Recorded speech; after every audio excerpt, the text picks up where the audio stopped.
já está nesse lugar. Vai fazer o impossível se você acreditar. Só depende da fé. Poderoso Ele é.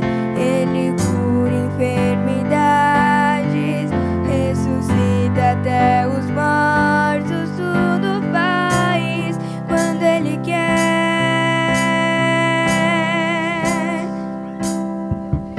O difícil pra Ele é nada.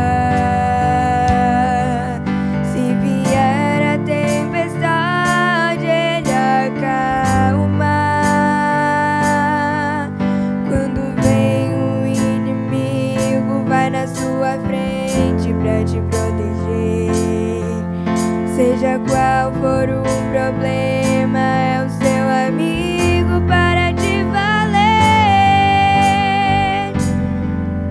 Quando Ele decide fazer, não existe nada, não existe morte, não existe inferno que possa deter. Ele tem poder pra todo mal vencer. Se Ele prometeu, Ele vai fazer. Seu poder é grande, maior que infinito. Não existe limites com o seu querer. Ele é Deus. Quando Ele decide fazer, não existe nada, não existe morte, não existe inferno que possa deter. Ele tem poder pra todo mal vencer. Se Ele prometeu, Ele vai fazer. Seu poder é grande, maior que infinito. Não existe limites com o seu querer. Ele é Deus. Vamos adorar esse Deus. Vamos exaltar esse Deus. Digno Ele é de toda adoração.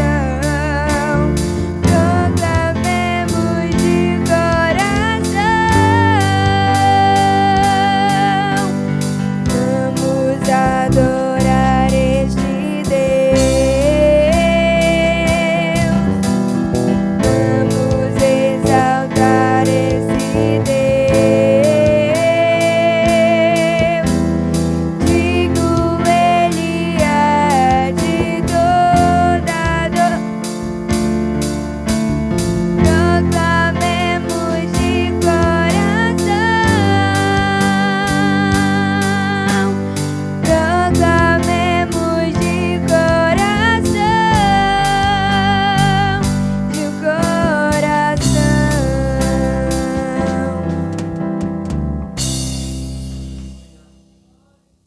Glória a Jesus. Aleluia. Vamos nos pôr de pé fazer a oração. Diácono Paulo Gilberto estará ministrando a palavra do Senhor. Só vou passar uns avisos. Irmãos, vamos começar essa segunda-feira uma campanha de oração de segunda a sexta-feira. Vou estar passando nos grupos de nós mobilizar a União Feminina, Geração Eleita, a Turminha, e de fazermos nos grupos, na medida do possível, o que os irmãos conseguir fazer, seja segunda, terça, quarta, quinta ou sexta. Já tem as quartas-feiras que é a União Feminina, o jejum, mas de tirar momentos de oração e jejum com o propósito desse culto de fim de semana por libertação, por cura, por salvação, por avanço da obra aqui em Brasília e lá em Goiânia. Orar a Deus, irmãos, para que barreiras venham cair por terra, para que vidas sejam libertas da escravidão do adversário.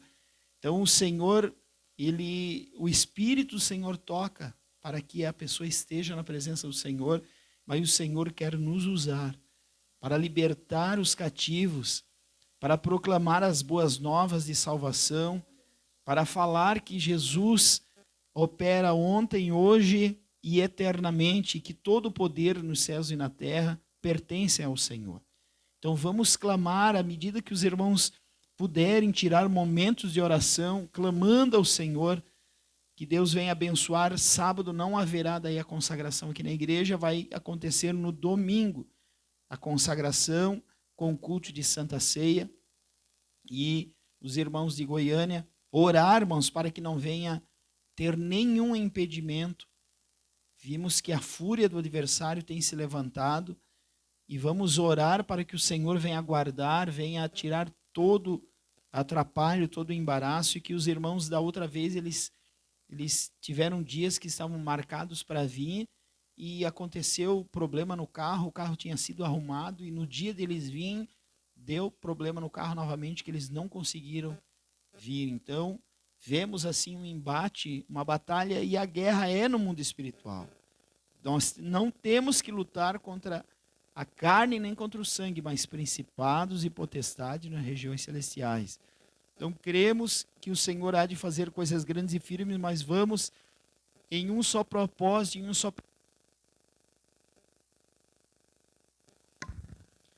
A batalha é grande, mas o Senhor Jesus é maior. E aí, irmãos, diante da batalha, irmãos, se nós não nos lançarmos aos pés do Senhor, não há como nós vencermos, não há como nós perseverarmos, se não for jejum e oração e a palavra do Senhor. Então vamos lutar essa semana, e aí a união feminina, a juventude, as crianças, tira período, faz, não tem alguns dias que pode ter algum projeto já, mas tenta tirar o maior momento possível assim de oração, em clamor por essa circunstância, para que o Senhor venha a dar autoridade à igreja do Senhor, e nós venhamos a operar tudo aquilo que o Senhor quer, tudo aquilo que o Senhor já tem preparado. Vamos então entrar esta semana então nesta campanha e orar pelo retorno eu tinha botado aqui, da Arlete para a Bahia. Deus sabe as circunstâncias que acontecem lá, e é só Ele que pode operar coisas grandes e firmes. Amém, irmãos? Vamos orar. Senhor Deus, abençoa o teu servo que estará ministrando a tua palavra, Senhor. Abre os nossos corações, e que tu podes, Senhor, trabalhar e operar através, Senhor, da tua palavra, porque tu vive e reina, Senhor, para todo sempre, Senhor. Fala conosco, Senhor.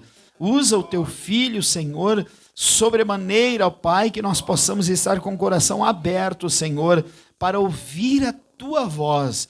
Em nome do Senhor Jesus te pedimos e te agradecemos. Amém.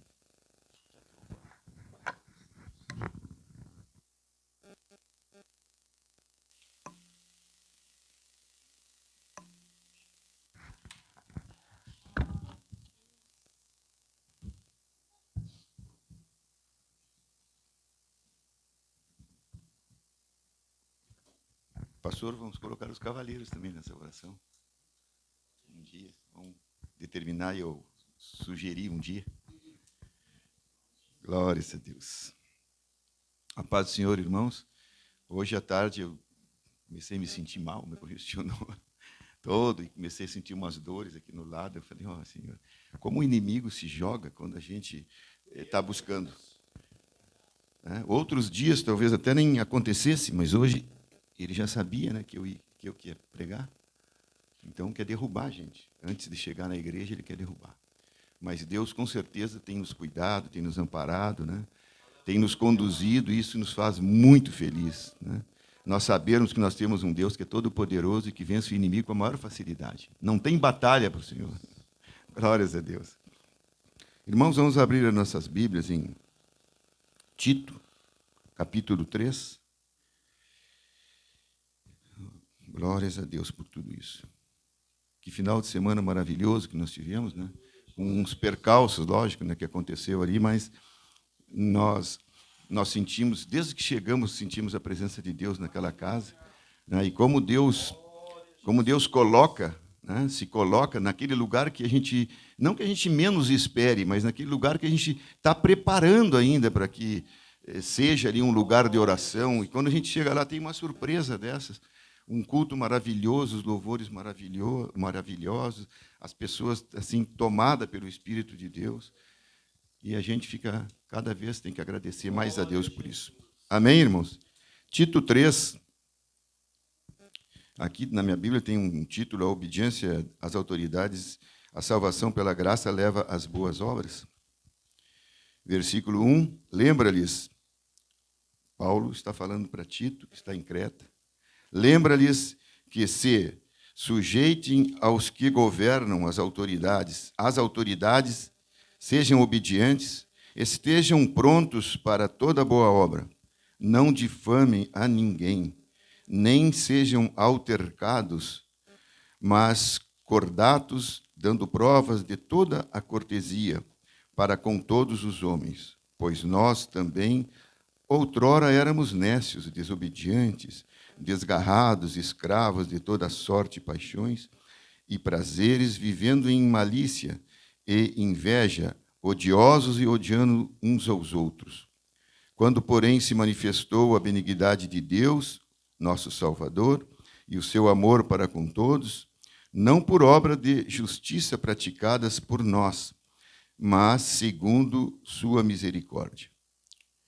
Ele nos salvou mediante o lavar regenerador e renovador do Espírito Santo, que ele derramou sobre nós ricamente por meio de Jesus Cristo, nosso Salvador, a fim de que, justificado por graça, nos tornemos seus herdeiros, segundo a esperança da vida eterna.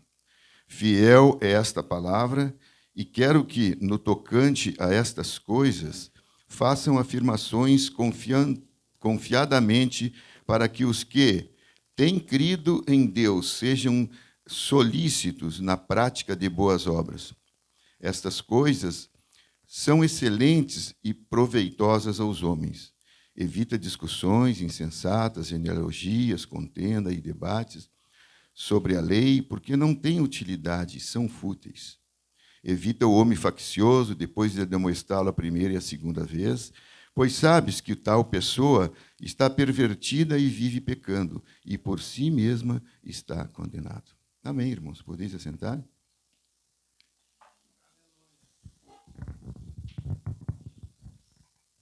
Glórias a Deus.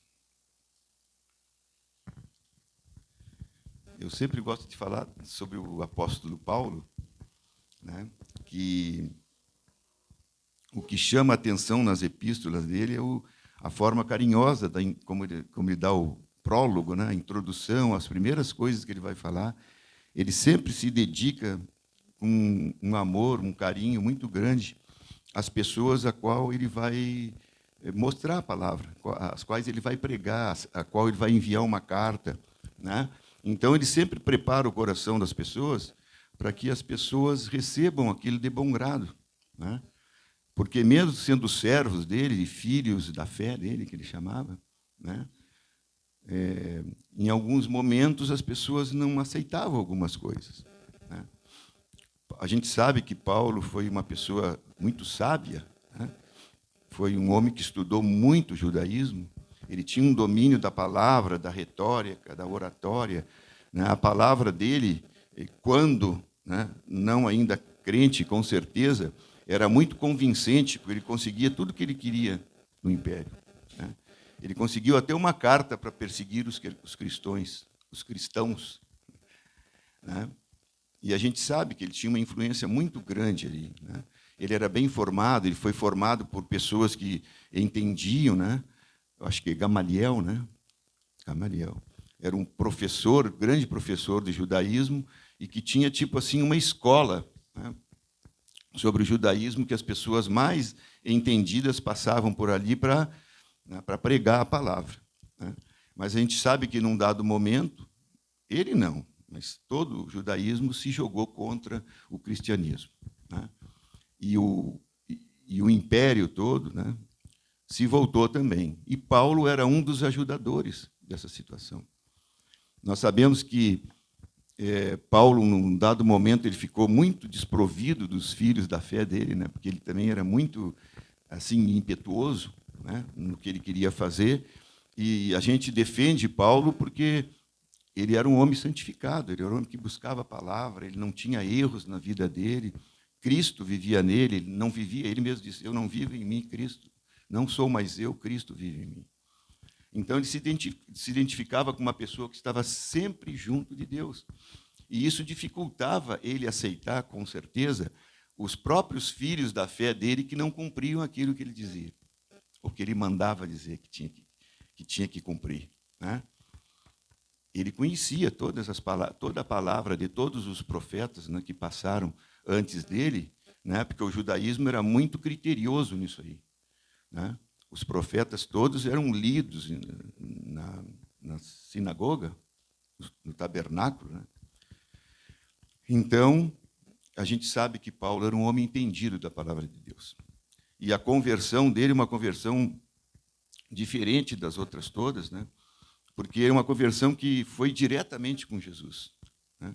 Nós temos o nosso pai da fé, alguma pessoa passou por um dado momento essa fé para nós, essa crença, e nós seguimos através daquela pessoa que nos chamou e de Deus que nos abraçou, que nos recebeu.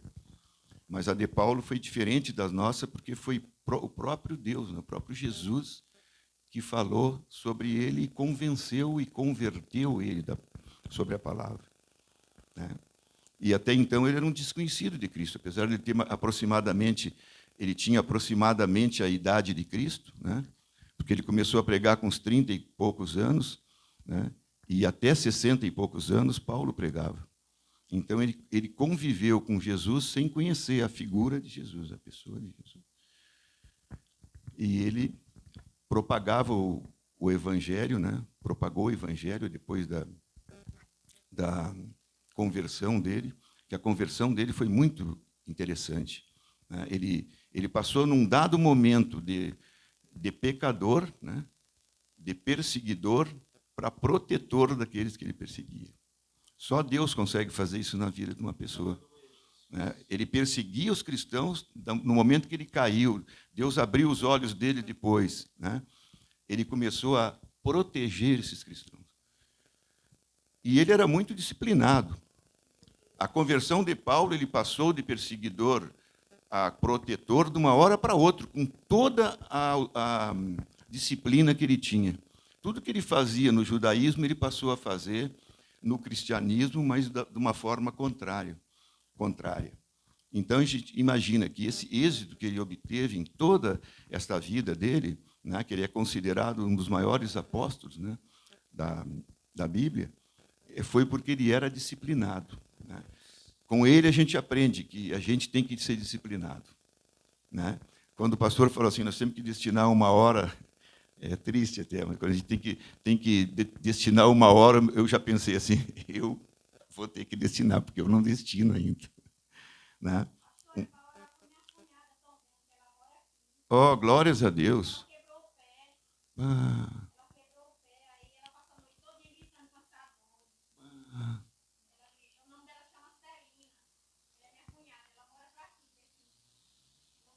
Daqui um pouquinho a gente faz uma oração, tá? Especialmente para a dona Celina, tá? Tu já conhece, a senhora já conhece o nosso Deus, né? Sabe que o nosso Deus sara, né? Que ele cura, né? Que ele batiza, que ele é um Deus poderoso, né? E que ele não tem tempo nem hora para fazer a obra dele, né? Aonde ele estiver, em qualquer lugar, lá Deus está. Ele é onipotente, onipresente e onisciente. Ela ligou hoje, que bom. Quando a pessoa liga, é porque ela está precisando, né? E Deus olha com os olhos de Deus são bons, né? Mas ele olha de uma forma toda especial quando a pessoa busca Ele. Oh, glórias a Deus.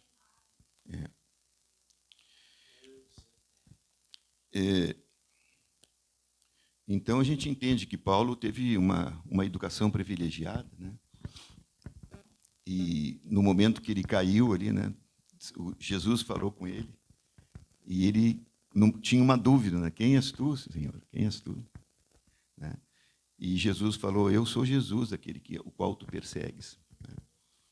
Então, nessa passagem, todos os entendidos da Bíblia dizem que ele usou essa frase porque ele desconhecia Jesus. Né? Ele não sabia, ele não conhecia esse poder de Jesus. Ele perseguia os cristãos sem o medo desse Jesus. Ele era impiedoso, ele não tinha medo de nada. Porque perseguir, né, os cristãos, depois que a palavra, a Bíblia, já tinha mostrado várias passagens que Jesus fez, né, era para ele temer, mas ele não temia. Né? E aí, depois dele cego, os irmãos todos sabem a história, né? Jesus chamou uma pessoa chamada Ananias, possivelmente um sacerdote, e mandou que ele fosse lá no momento em que Paulo estava orando. Né? Quando ele chamou Ananias, Ananias já entendia, já conhecia Jesus, falou, eis-me aqui, Senhor. A diferença de uma pessoa que não conhece e de uma pessoa que conhece Jesus. Ele já se colocou pronto para ir lá. E interessante que a Bíblia fala que era no momento em que Paulo orava. Então, Paulo já foi convertido, né, no momento que ele ficou cego. Ele não estava mais nem interessado na visão dele, ele estava orando. A visão, o retorno da visão foi lucro para Paulo. Mas essa carta de Tito, né, nos mostra que Deus nos coloca ou nos mostra o caminho, irmã Débora. Nos mostra o caminho com riqueza de detalhes. Ele fala sobre tudo que nós temos que seguir. E não foi no Novo Testamento que ele falou. Lá para Moisés, ele já deu as tábuas da lei, já deu todas as alianças que Deus fez. Ele mostrava como que ele queria que o povo de Deus seguisse. E o povo de Deus, em quase todas as situações, se desviava daquele caminho. E Deus retornava, conforme nós escrevemos, nós ensinamos e nós lemos nas revistas da escola, né? O plano ideal de Deus é um plano ideal de Deus para nós, não é o nosso. Prova está que se fosse o ideal para mim, eu já soubesse que ele era, eu nunca ia sair dele. Mas eu, né, na minha situação de homem carnal, eu vou sair dele. E Deus vai criar um novo caminho especial para mim. A senhora já leu a Bíblia, sabe, né, que Deus, o caminho, a nossa vida a Deus pertence, o nosso futuro a Deus pertence. Né? E o caminho nosso é Ele que trilha, é Ele que traça. A gente acha, não, eu vou fazer isso, a gente é esperançoso em fazer algumas coisas, até pensando que a gente decide sobre a nossa vida. Né? O homem comum, nós já deveríamos saber que nós não decidimos nada na nossa vida está nas mãos de Cristo. E tudo que nós temos que pedir para Ele é que seja feita a vontade dEle e não a nossa. Mas o homem carnal não, ele acha que pode fazer alguma coisa. E é aí que está o erro dele. Né? Porque quando ele pensa que ele sabe fazer alguma coisa, ele se põe numa posição superior a Deus. Né? Então, é por isso que nós devemos estar sempre submissos às coisas de Deus. A gente entende, irmãos, que o apóstolo Paulo, depois que começou o Evangelho, começou a pregar o Evangelho, né, e fundar várias igrejas, conforme ele fundou, ele entrou numa guerra espiritual. Né? A partir daí, ele não teve mais paz na vida dele. Porque quando ele trabalhava para o Império Romano, ele mandava matar, ele mandava tirar do caminho dele, ele tinha um poder humano quase que sobrenatural. E, quando ele se converteu, ele viu a inferioridade e a pessoa ínfima que a gente é. Né? Quantas vezes ele teve que fugir, se esconder, chorar, se ajoelhar, orar, né? Porque ele era um homem fraco. Né? Mas, mesmo assim, ele tinha todas as características daquele homem disciplinado, de fazer as coisas que o imperador mandava, e ele era meio uno, né? Ele era meio libertário, meio liberal para fazer as coisas. Né? Muitas vezes até nem obedecendo as coisas que o reino mandava. Mas depois de Deus, ele se tornou submisso a Deus. E tudo que o apóstolo Paulo fazia era sob a consulta de Deus, sobre a vontade de Deus. Né? E ele foi um homem que disse que aprendeu a passar necessidades, aprendeu a passar fome, aprendeu a passar frio, né? E que a gente tem dificuldade de entender como é que ele aprendeu, né? É uma santificação assim, né? Extrema, que só homens diferenciados conseguem e que nós temos que conseguir, porque nós somos diferenciados diante de Deus. Senão nós não estaríamos aqui. Glórias a Deus. Irmãos, vamos ler uma passagem em Joel, capítulo 3, versículo 9 a 11 e 13. 9 a 13. Joel.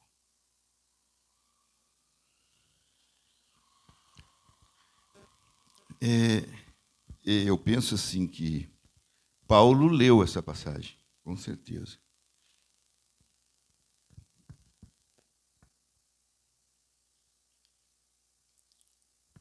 Os irmãos encontraram?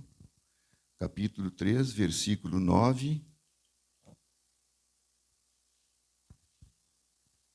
a 11. Olha o que diz a palavra aqui. Joel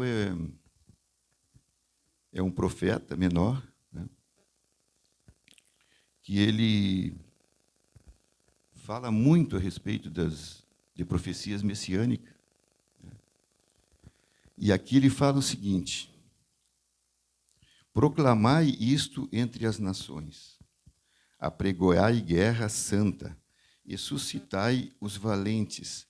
Cheguem-se, subam todos os homens de guerra, forjai espadas das vossas relhas de arado e lanças das vossas podadeiras. Diga o fraco, eu sou forte. Apresentai-vos e vinde, todos os povos em redor, e congregai-vos para ali, ó Senhor. Faze descer os teus valentes. E o 13.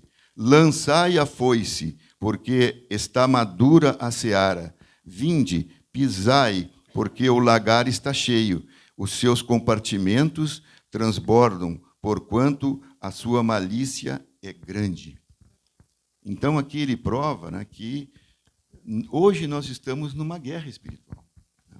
O apóstolo Paulo sabia disso, ele sentia isso aí, né? Ele sentia que ele tinha que ter garra, que ele tinha que ter força, que ele tinha que ter coragem.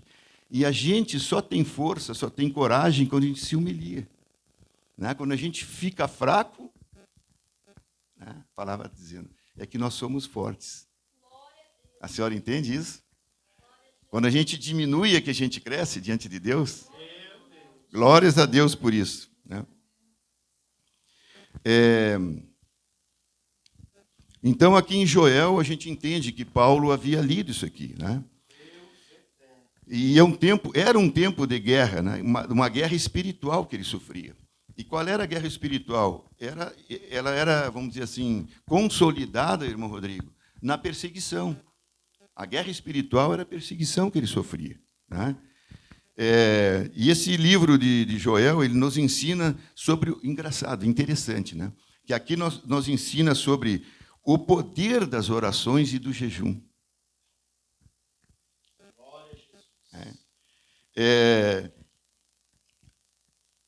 E assim, essas situações de orações e jejum, o povo de Deus buscava quando estava em grande dificuldade, né? Hoje nós aprendemos que devemos estar eternamente em oração e em jejum.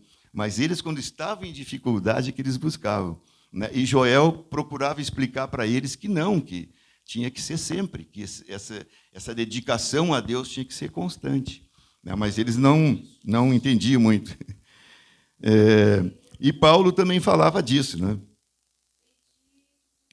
E nós entendemos que nós estamos assim como Paulo e como Joel, o profeta Joel. Nós estamos brigando num campo espiritual, né? Que nós temos que estar bem preparados, e nós sabemos, né, o que o apóstolo Paulo diz que nós não podemos fazer, né? Porque quando nós fizemos aquilo ali, nós somos destituídos da graça. Quando nós nos tornamos invejosos, né?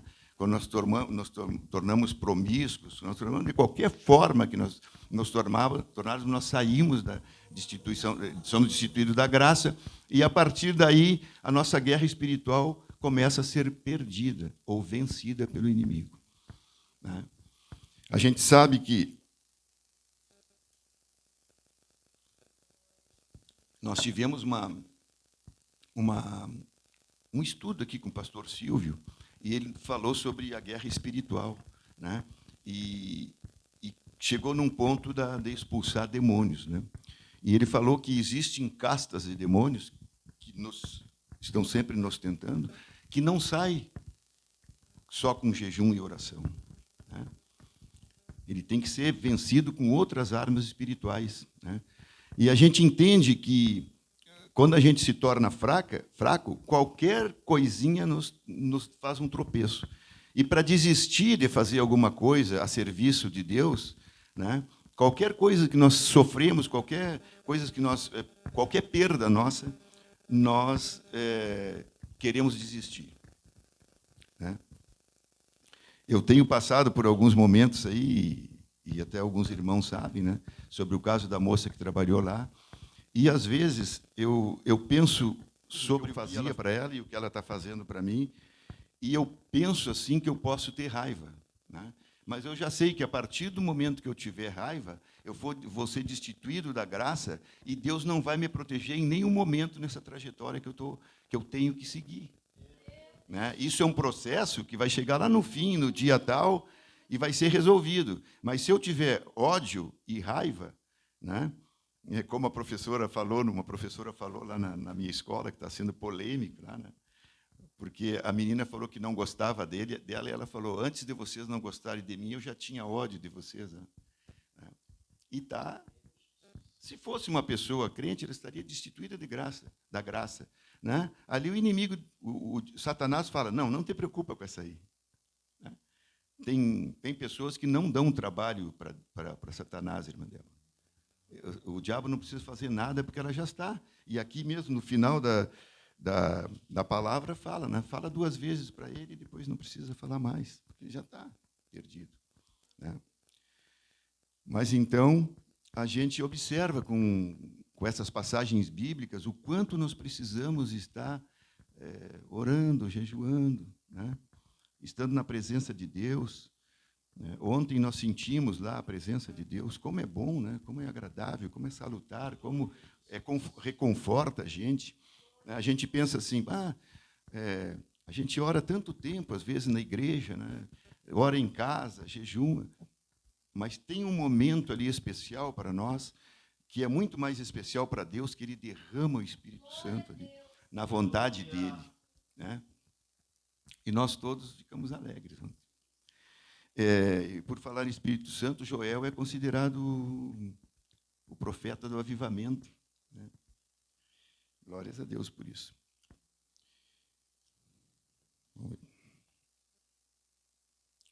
A gente observa, irmãos, que essas passagens todas que Paulo se reporta são ensinamentos, são coisas que nós temos que aprender. E, se nós temos que aprender esse ensinamento formal, vamos dizer, nós vamos aprender para executar, para cumprir, para fazer isso. Né? E por que ele fala isso aí? Porque Paulo entende que toda a bênção que ele teve, toda a bênção que a pessoa e que os filhos da fé dele poderiam ter, estavam relacionadas com a obediência. Né? A obediência que faz. Quando a pessoa chega à conclusão que ela tem que ser obediente é ser cumpridora da palavra de Deus, dos mandamentos, da lei de Moisés, que Moisés fazia, que Deus deu para Moisés, para o povo de Deus. A gente observava que, quando eles não cumpriam, eles tinham grandes problemas. Né? E, quando nós não cumprimos, nós vamos ter esses problemas. Às vezes a pessoa fica dizendo: mas isso aí está dando tudo errado comigo. Não, sou eu que estou errado com Deus. Não está dando tudo errado comigo porque eu estou certo. Está dando tudo errado comigo porque eu estou errado com Deus. Amém, irmãos? Então, conhecendo e praticando os mandamentos, né, que a palavra diz, e aqui Paulo sai um pouquinho dos mandamentos, mas ele fala sobre coisas vivenciais, né? Deixa eu colocar lá de novo. Ele fala sobre coisas que nós passamos toda noite, né? Todos os dias, né? Que é sobre pensamentos maus, ciúmes, invejas, né? Então, ele fala sobre coisas do nosso cotidiano, né? Enquanto que o mandamento fala, não matarás. Nenhum de nós imagina um dia matar alguém, mas nós, por vezes, nós temos inveja, ciúmes, né? Nós praticamos coisas erradas, nós falamos, nós pecamos por pensamento, por palavra, por obra, nós pensamos coisa ruim para uma pessoa, né? Nós pensamos coisas sobre assuntos que não nos interessam, nós não precisaríamos estar falando, né? Então, tudo está relacionado com a obediência. E a obediência é acreditar naquilo que Deus fala e cumprir aquilo que Deus mandou, né? Então, quando nós somos obedientes, com certeza Deus vai nos beneficiar. Os benefícios de Deus são infinitos, né? Só Ele sabe o que nós merecemos, só Ele sonda o nosso coração, né? Só Ele sabe o que é bom para nós, e Ele faz tudo isso dentro da vontade dEle e da benignidade dEle, com certeza. Deus não deseja nada ruim para nenhum ser humano. A pessoa que se desvia do caminho dEle é que sofre as consequências que o mundo apresenta.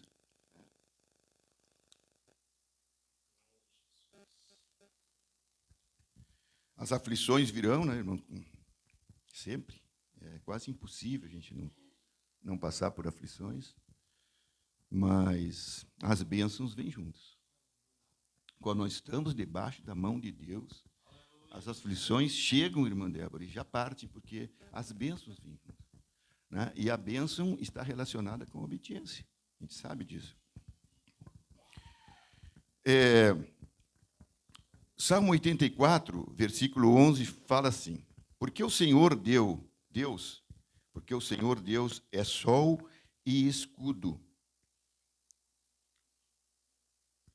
O Senhor dá graça e glória. Olha o que Deus dá: graça e glória. Nenhum bem sonega aos que andam retamente. Então, irmãos, se nós cumprimos tudo que Deus está falando para a gente cumprir, mas é difícil. É difícil. Nada é fácil na vida, né? Nada é fácil na vida. O caminho é estreito. E pedimos para Deus para que estreite cada vez o nosso. Outra versão diz o seguinte: o Senhor concede favor e honra. Favor e honra. Quer dizer, Deus faz tudo. Senhor, por favor, faça isso para mim. Ele faz. A senhora sabe disso. Senhor, por favor, me dê saúde. Cura o meu irmão, cura o meu primo, né? Me cura dessa angústia, dessa amargura. Deus faz, né? E honra. Honra é a coisa mais linda ainda, porque Ele nos coloca, Deus, de um momento para outro, Ele nos coloca assim na frente, acima de, não por soberba nossa, mas acima de muitas coisas, muitas pessoas, muitos obstáculos, né? E não recusa nenhum bem aos que vivem com integridade. É outra versão que usa o termo integridade no lugar de retamente, que quase significa a mesma coisa, mas integridade nos fala sobre todo o nosso ser, né? Integral, né? Todo o nosso cognitivo, nosso pensamento, nosso coração, nossa alma, corpo, alma e espírito.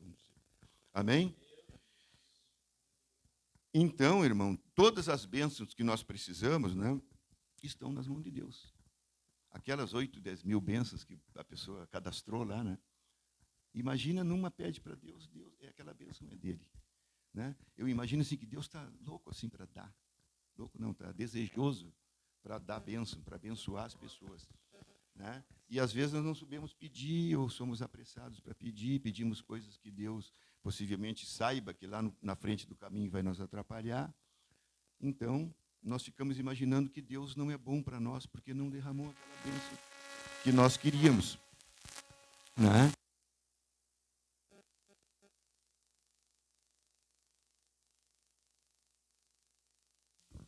Muito obrigado. Né? E Ele não negará nenhuma dessas que a gente sabe que existe na Bíblia, né? E a gente sabe que nós vamos receber essa bênção através da obediência. A obediência é o cumprimento da palavra de Deus, das coisas que Deus quer que deixe o nosso caminho reto, né? palavra de Deus não entorta o nosso caminho, não é sinuoso o nosso caminho, né? Nós temos que fazer sempre aquelas mesmas coisas que Deus mandou que nós fizéssemos. Nós não podemos negociar, por exemplo, não, hoje eu vou fazer um pecadinho, eu vou pecar um pouquinho, né? Vou sair um pouco. Existe muita gente, não, vou sair da igreja um tempo, depois eu sei que eu volto. Ninguém sabe o que pode acontecer. O irmão Paulo Ferronato que falava, né?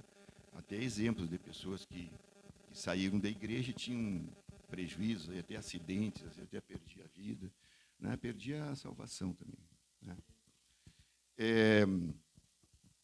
E tudo isso nos levaria, vamos dizer assim, à santidade ou à santificação, né?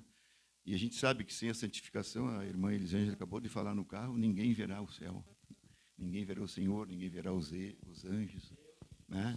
Ninguém verá a cidade maravilhosa, né?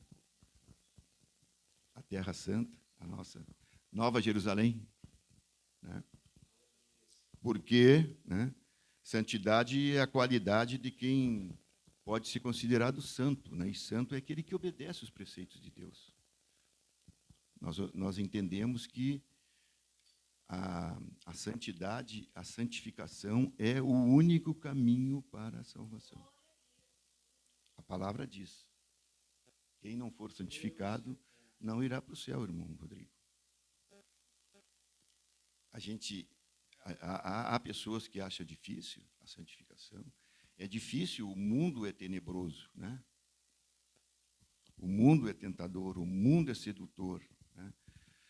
A gente, a cada momento, assim, a gente vai às vezes saindo um pouquinho do caminho. É pensar em algumas coisas que estão acontecendo com a gente. Ontem, lá, quando eu vi aquilo lá, eu meio que me irei. Por que fazer aquilo ali?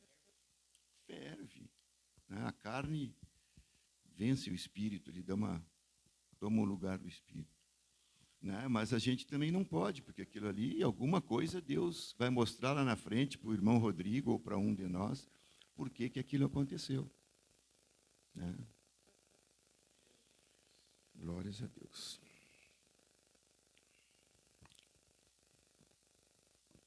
Irmãos,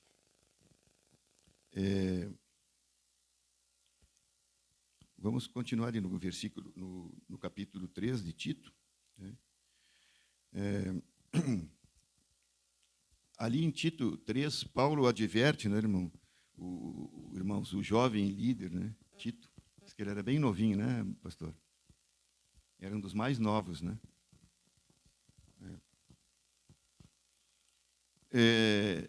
De como deve ser o comportamento da pessoa que quer chegar ao céu.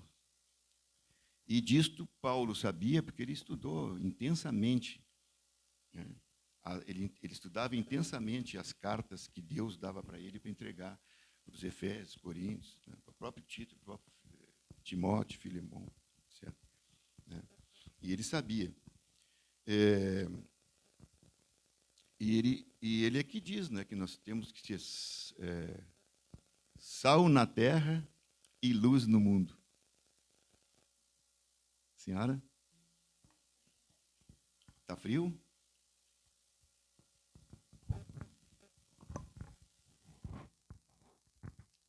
Glórias a Deus. Esse friozinho é para a gente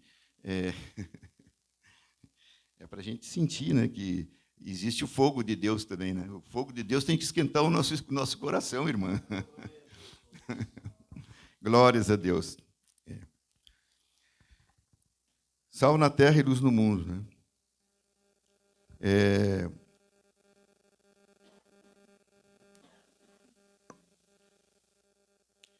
E o apóstolo Paulo fala sobre proceder, no versículo 2, sobre proceder no trabalho, nos relacionamentos em que todos deveriam fugir, né?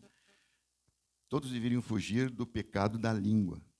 O versículo 2.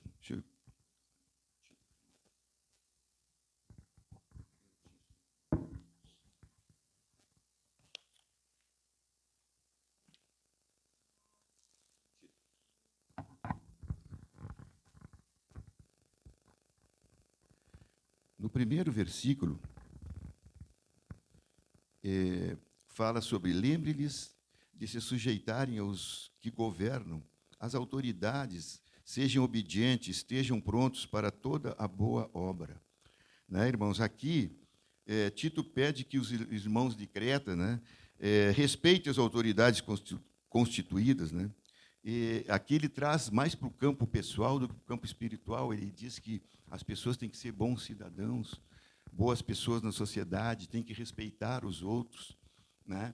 A gente vê que os mandamentos eles são muito divinos e são muito voltados para as coisas da fé, da igreja.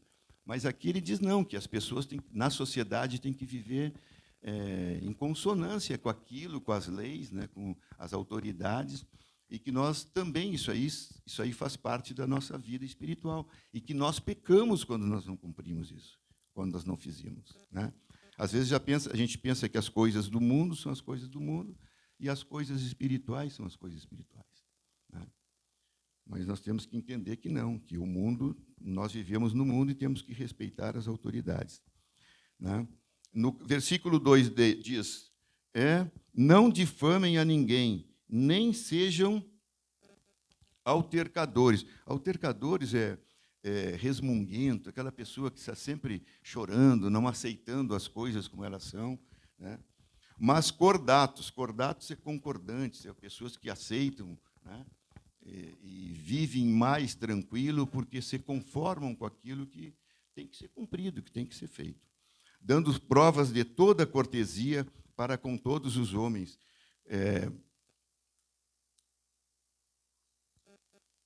Então, a gente observa que nós temos que manter boas relações, boa cordialidade com as pessoas. Né? Nós temos que ser educados. Né? Nós vivemos numa sociedade, né? E respeitar as autoridades civis e viver em paz com o nosso próximo. Né? A gente tem que respeitar o nosso próximo, a gente tem que respeitar o idoso, a gente tem que ensinar para as nossas crianças que eles têm que respeitar os professores, que eles têm que respeitar os mais velhos, né? Que eles têm que respeitar as pessoas nas igrejas. A gente vê que hoje o mundo não está assim. Né? É por isso que Joel fala que nós estamos numa guerra espiritual. E essa guerra espiritual atinge todas as pessoas. Essa guerra espiritual, às vezes, é traduzida por um confronto de uma criança de 10, 11 anos com um professor de 40 anos. Ou uma criança de 10 anos com um pai de 50. Né? Então, isso aí é traduzido por essas coisas, por esses confrontos, por essa briga, essa guerra espiritual. Né? O versículo... ou melhor, tudo isso que nós fizemos, irmãos, isso aí, tudo que nós cumprimos dentro daquilo que Deus nos mandou cumprir, reflete na nossa vida cristã, na nossa vida espiritual. Né? E é positivamente que reflete. E isso aí glorifica o nome de Deus. Né? E isso é muito bom acontecer, porque nós temos que mostrar para as pessoas que nós somos assim. Né? A gente imagina que os meninos... Né, lá na escola que eles são meninos que são destacados dos outros, né? Pelo fato deles serem cristãos, né? E terem uma fé. Né? Eles são diferenciados dos outros. Né? A gente pode dizer que eles são sal na terra e luz no mundo. Né? E que bom que seja assim, porque lá na minha escola tem meninos e meninas que são crentes, e a gente vê que eles são diferenciados, né? Que eles têm... coisas de Deus na vida deles, apesar de estar naquele mundo ali tenebroso, naquela escola ali tumultuada, né?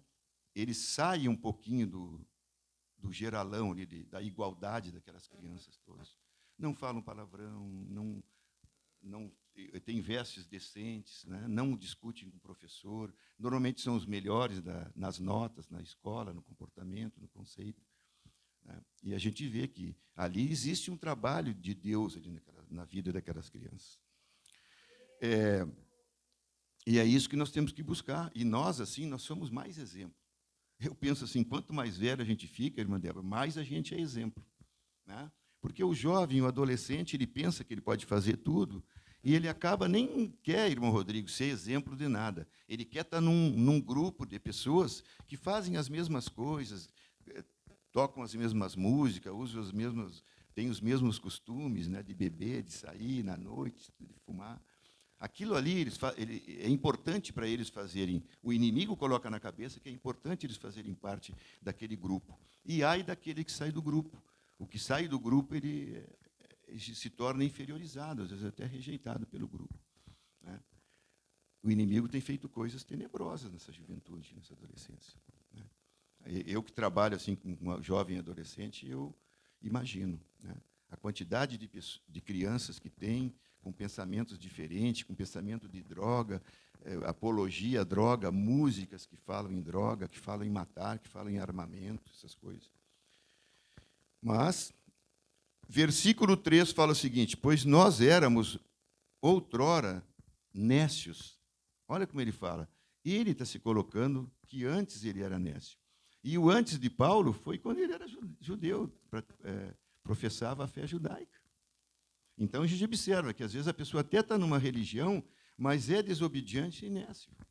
Está numa igreja apóstata e faz coisas que não poderia fazer, né? Então, desgarrados, escravos de toda sorte de paixões e prazeres, vivendo em malícia e inveja, odiosos e odiando-nos uns aos outros, né? Odiosos e odiando-nos uns aos outros, né? Isso aqui tudo tem significado de antes da conversão de Paulo, com certeza, né? Quando ele vivia no pecado, é interessante que, talvez, né, irmãos, lá quando ele vivia, ele não se dava conta que ele vivia no pecado. Olha, como é que um homem que persegue cristãos e até mata, ele pode imaginar que ele não seja um pecador, né? Como é que ele pode imaginar que ele não seria um pecador? Agora aqui ele está vendo, né?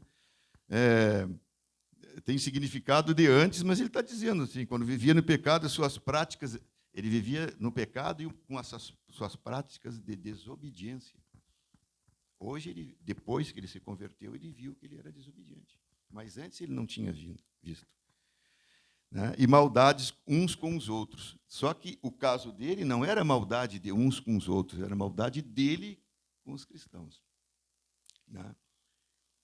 E ele entende que, de um momento para outro, Deus deu uma nova vida para ele, né? E ele passou a não fazer mais nada disso, né? Versículo 4. Quando, porém, se manifestou a benignidade de Deus, nosso Salvador, e o seu amor para com todos, né, irmãos, aqui o ápice da benignidade, do amor de Deus para toda a humanidade, foi Jesus. Aqui ele já entendia que aquele Jesus que derrubou ele, que cegou ele, foi realmente aquele Jesus que era para ser o rei dos judeus, né? Poucos judeus se deram conta disso. Poucos judeus se deram conta disso.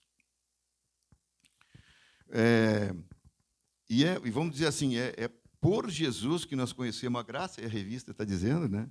A graça de Deus que nos salva da escravidão do pecado. Ou seja, a morte de Jesus, né, nos concedeu o perdão do pecado. Sem ele, Paulo não sabia disso. Paulo não sabia nem que Jesus era o que ele demonstrou ser na hora que se apresentou para ele para aquele pecador, né? Como Jesus é bondoso, irmãos. Paulo sabia que era pecador. Ou melhor, depois, né? Versículo 5 fala o seguinte: não por obras de justiça praticada por nós, né? O primeiro hino que foi cantado fala, né, que nós não temos nada, né, para dar para Deus, a princípio. Mas, segundo sua misericórdia, ele nos salvou, mediante o lavar regenerador e renovador do Espírito Santo. A gente observa o seguinte: independentemente do que a gente faça, as nossas obras não nos ajudam a nos salvar. Tem igreja, né? O kardecismo diz que as obras é que salvam, mas a Bíblia é bem clara. As nossas obras não nos ajudam na salvação, né? O processo de salvação é a misericórdia de Deus. A gente sabe que a misericórdia de Deus sobre a humanidade é que deu a salvação, né? E é pelo Espírito Santo que nós vivemos uma nova vida, né? E fomos regenerados com a morte de Jesus. Regeneração é uma vida nova. Né? Nós somos regenerados. O versículo 6 fala que ele derramou sobre nós ricamente por meio de Jesus Cristo, nosso Salvador. Ele nos prometeu o Consolador. Viria. O Consolador viria, o Espírito Santo ficou conosco. Amém? E ele habitará, e fala em Lucas, 24, e ele habitará em nós para sempre. Glórias a Deus. Versículo 7, vamos apressar um pouquinho, já são quase 9 horas. A fim de que, justificados por graça, nos tornemos herdeiros segundo a esperança da vida eterna. A justificação do cristão, irmão, por meio da graça de Deus, né, nos fez ter o direito de sermos co-herdeiros em Cristo. A gente imaginar que a gente é co-herdeiro na salvação, a gente é co-herdeiro no céu, a gente tem uma herança no céu, né? E que nós teremos um galardão, e o próprio apóstolo Paulo falava para Timóteo: Timóteo, faz com que eles leiam essas palavras, né? Que leiam esse ensinamento, que leiam essas cartas, que então eles serão santificados, né? Entenderão a salvação e possivelmente serão salvos. Por quê? Porque eles são o nosso galardão. Irmãos, não se engane, quando nós entregamos um folheto para uma pessoa, e essa pessoa pega, naquele momento, Deus está vendo, olha o galardão dele.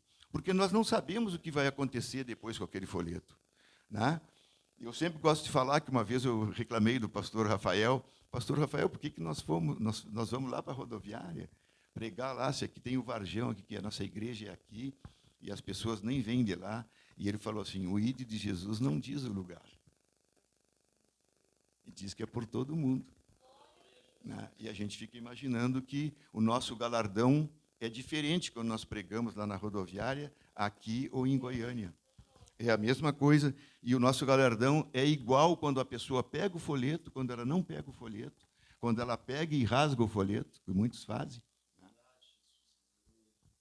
Quando o senhor estava dando aula ali sobre a missão, né, sobre o evangelismo, o senhor disse que a gente tem uma partezinha ali que fala sobre como é que se diz? A reação do homem que a gente está pregando, né? A reação da pessoa que a gente está pregando. Eles têm reações diferentes, né? Cada pessoa tem uma reação quando a gente aborda. Aqui tem pessoa que para, tem pessoa que nem olha para a gente, né? E eu me lembro quando nós fizemos um evangelismo na rodoviária, o filho do irmão Tatim foi entregar um folhetinho para uma senhora bem velhinha, ela tinha uma vara assim atrás e ela saiu batendo nele, né? Saiu batendo, ele ficou com os olhos grandes, saiu correndo, né? A reação daquela velhinha, aquela ali estava...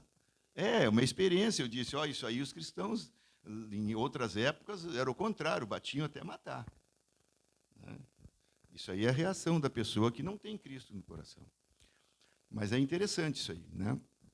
E o apóstolo Paulo fala sobre o galardão, né? Cada pessoa, ele dizia os meus filhos na fé, ele tinha orgulho, sim, orgulho, não é orgulho de soberba, mas ele gostava de dizer que os meus filhos, que eles eram filhos da fé, porque ele tinha, né, levado a palavra e trazido ele para o caminho de Deus. Amém? Versículo 8, fiel é esta palavra, e quero que, no tocante a essas coisas, faças afirmação confiadamente para que os que têm crido em Deus sejam solícitos na prática de boas obras. Essas coisas são excelentes e proveitosas aos homens. A prática de boas obras, né? Às vezes a gente tem dificuldade de fazer uma prática de boas obras. Às vezes a gente nega algumas coisas, às vezes para um filho, para uma pessoa. Mas aqui, o apóstolo Paulo, através da mensagem que Deus deu para ele, está falando que sim, né? Paulo declara que o que escreveu é de crucial importância para a vida cristã, né? De fé na igreja. Então, e fé na igreja, essas coisas são excelentes e proveitosas aos homens, né? Que nós possamos fazer.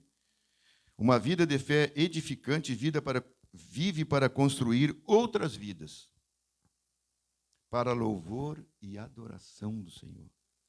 Então, quando nós nos tornamos, né, edificadores da palavra de Deus, nós trazemos outras pessoas para aquele caminho, né? A gente tem sempre, eu pelo menos tenho, aquele pastor antigo, lá, como que santificado que ele era, que bom, né, que a gente fosse assim, ou que eu fosse assim. Como eu gosto daquela irmã, que paciência que ela é, que irmã paciente, né? Por quê? Porque são coisas que nós sentimos que diferencia aquela pessoa por o bem, né? Por isso que nós nos atentamos a isto. Amém, irmãos? 9. Evitar discussões insensatas, né? Insensatas é sem senso, né? A gente que está sob a palavra de Deus, né? Eu estudei muito na área de humanas, né? E na área de humanas, história, geografia, pedagogia, não existe a figura do bom senso. Existe o senso comum, né? É aquelas coisas que todas as pessoas pensam iguais. E na religião, na fé, na doutrina, não existe o meu bom senso. Eu vou dizer assim, mas aqui a palavra está dizendo, né, evita discussões insensatas. Mas o cara me xingou, eu xinguei ele também. Aí eu botei o meu bom senso. O senso comum é a palavra de Deus, é o que diz, é o que planifica a nossa vida, né? Nos deixa todos iguais diante de Deus, né? E é isso que nós temos que seguir, né? Nós não podemos ser insensatos, estar discutindo, né, genealogias, contendas e debates sobre a lei. Aqui ele falava sobre a lei, né? Mas aqui possivelmente se reporte a lei do homem, né? A gente está debaixo da lei do homem também, né? Então, a gente não pode discutir. Se a gente comete um erro e vem, por exemplo, cometeu um erro, vem a polícia, te chama, está fácil de parar, o teu carro está sem os documentos, não pode discutir, né? Senão, a partir do momento que discute, sai da bênção de Deus, sai da graça de Deus. Amém? Porque não tem utilidade e são fúteis. Fúteis, né, são coisas que a gente jogar a palavra fora. Lá na geografia diz chover no molhado. Chover no molhado, não interessa nada. E o 10º capítulo. Evita o homem faccioso depois de admoestá-lo primeira e segunda vez. O faccioso é aquele que já tem ideia formada sobre um assunto, né? E, com certeza, aqui, ele está se referindo a pessoas que já várias vezes, aqui ele fala a segunda, mas que a gente já conhece, já sabe que ele é faccioso, ele tem um pensamento próprio a respeito daquela pessoa, né, ou daquela coisa, e ele não vai admitir, né? Talvez, assim, uma pessoa que roube, né? Se ele rouba por necessidade, possivelmente seja difícil da gente torcer aquele pensamento dele para ele deixar de roubar, né? Só através de uma obra divina é que ele vai fazer isso aí, né? E o pastor Humberto gosta muito de falar, quando ele fala sobre facção, ele fala sobre os times de futebol, né? Os times de futebol são facções. Então, a coisa mais difícil no mundo é tentar fazer um flamenguista torcer para outro time, de lá o Vasco, sei lá, ou um gremista torcer para o Inter, né, Internacional. Por quê? Porque eles têm uma facção, eles já têm aquele conceito formado desde o início da vida deles, né? Os pais botam aquilo neles, né? E aquilo é difícil de tirar, né? Aquela facção, aquele pensamento. 11. Pois sabes que tal pessoa está pervertida e vive pecando, e por si mesma está condenada. Paulo alerta Tito aqui, irmãos, para evitar qualquer tipo de perversidade que contaminasse a igreja, né? Então, ele é bem claro. Se aquela pessoa não sair da perversidade, não deixar aquilo que tu está querendo, libera ele, deixa. A gente talvez até não pense assim, né? Porque eu penso, Às vezes me dá vontade de pegar o Josué e amarrar na cadeira e dizer: Josué, tu não vai sair daqui para beber de novo. Né? Porque dá vontade, gente. Ao mesmo tempo, a gente fica com pena dele e às vezes até com certo, por que ele faz isso? Até com vontade de brigar com ele. Né? Mas a gente sabe que ele tem aquilo ali na mente dele e é difícil de tirar. Lógico, a gente vai lutar eternamente. Né? Aqui diz 2 vezes, deixa passar, mas ele vai vir aqui na igreja, nós vamos orar para ele, por ele igual. E aqui o irmão Paulo, o apóstolo Paulo, não diz que a gente não faz, só diz que ele já está condenado. Né? E, com certeza, essas fraquezas é o inimigo que coloca neles. Né? E talvez até o inimigo esteja de acordo aqui com Paulo, porque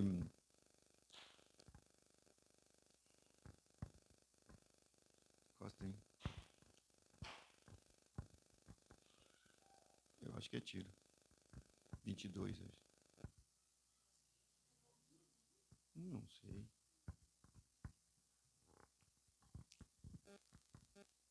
Por quê, né? Para evitar que, no caso assim, o inimigo já desiste, já não, também não se importa com ele. Deixa que ele vá na igreja. Né? Ele vem na igreja, mas não acontece nada aqui.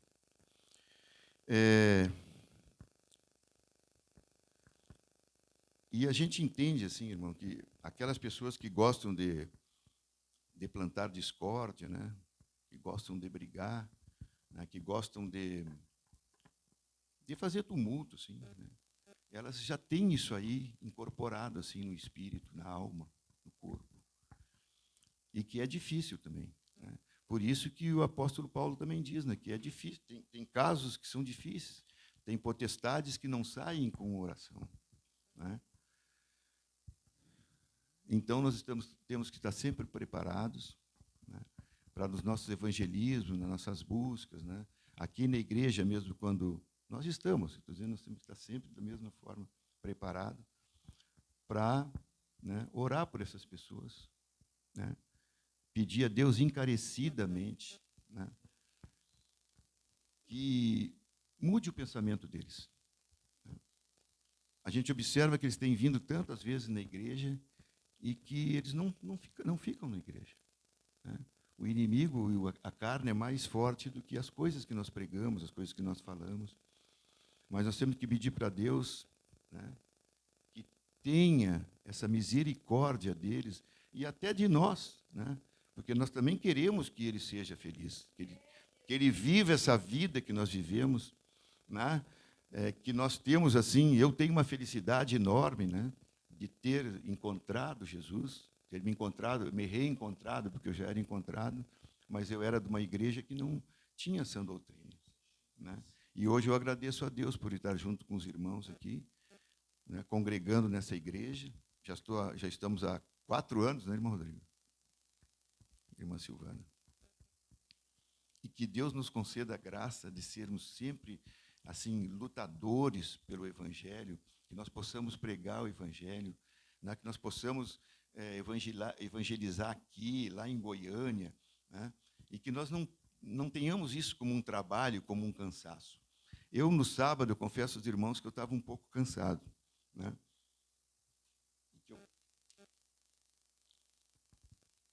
Eu pensei assim, ia até Goiânia, né?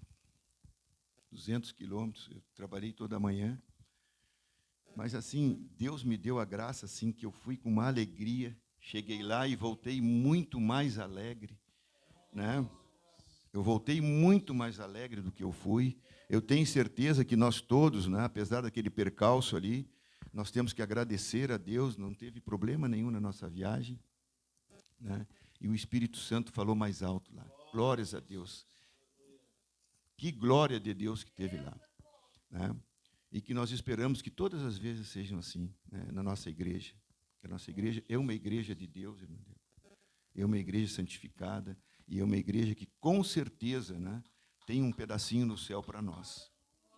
E que nós possamos manter sempre, né, o braço firme, né, sempre o braço firme, né, nas nossas orações, nossos jejuns, nas nossas consagrações de sábado.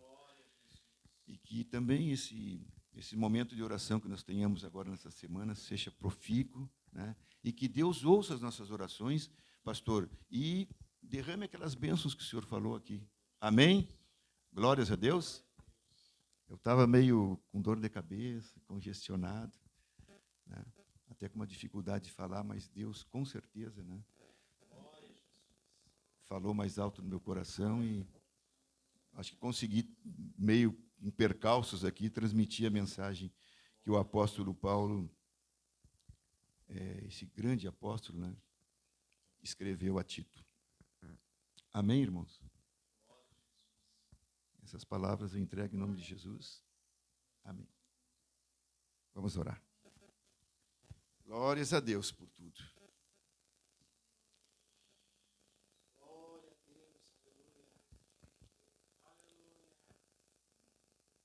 Oramos, Pai querido, Pai amado, obrigado, Senhor, por essa oportunidade que Tu nos deste, Senhor, de ouvir, Senhor, a Tua palavra sobre aquilo que nós não podemos fazer, Senhor.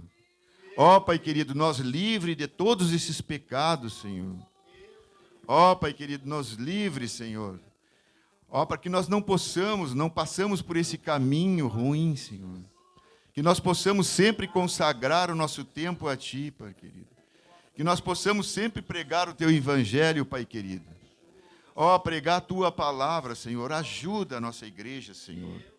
Ó, Pai querido, nós queremos mais almas aqui no Teu reino, na terra, Pai querido. É por isso que nós estamos lutando, Senhor. Ó, abençoa, Senhor, o pastor da nossa igreja. Abençoa seus familiares, Senhor. Ó, Pai querido, abençoa o irmão Rodrigo, Pai querido. Abençoa a irmã Silvana, a irmã Leonai, Pai querido. O irmão Hélito, a irmã Jaciara, Pai. Fala no coração deles, Senhor. Ó, Pai querido, cura, Senhor. Ó, Pai querido, qualquer tipo, Senhor, de doença, Senhor, de cansaço, de fadiga, Senhor, que nós tenhamos, Pai querido. Abençoa a irmã Laura, Senhor. Abençoa eu e a Elisângela, Senhor.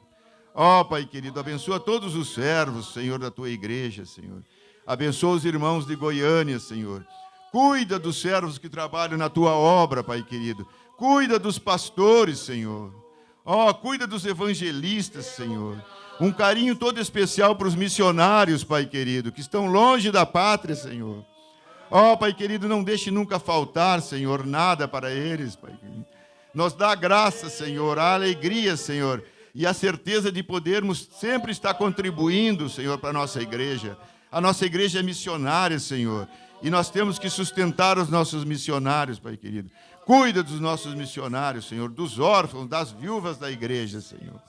Ó, Pai querido, nós te agradecemos por essa noite maravilhosa, pelo culto que tivemos hoje, pelo culto que tivemos ontem em Goiânia, Senhor.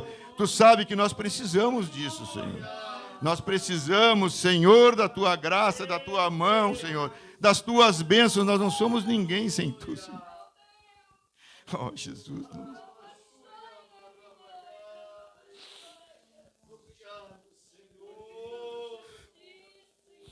ó, Pai querido, cuida dos nossos parentes, Senhor. Fala no coração daqueles nossos parentes, nossos sobrinhos, nossos irmãos, nossos filhos, até nossos amigos, Senhor, que não conhecem a Tua palavra. Daqueles que conhecem ainda não aceitaram, Senhor. Fala, Senhor, traz para o Teu caminho, Senhor. Ó, Jesus. Nós te agradecemos, te pedimos, Senhor. Em nome de Jesus Cristo. Amém.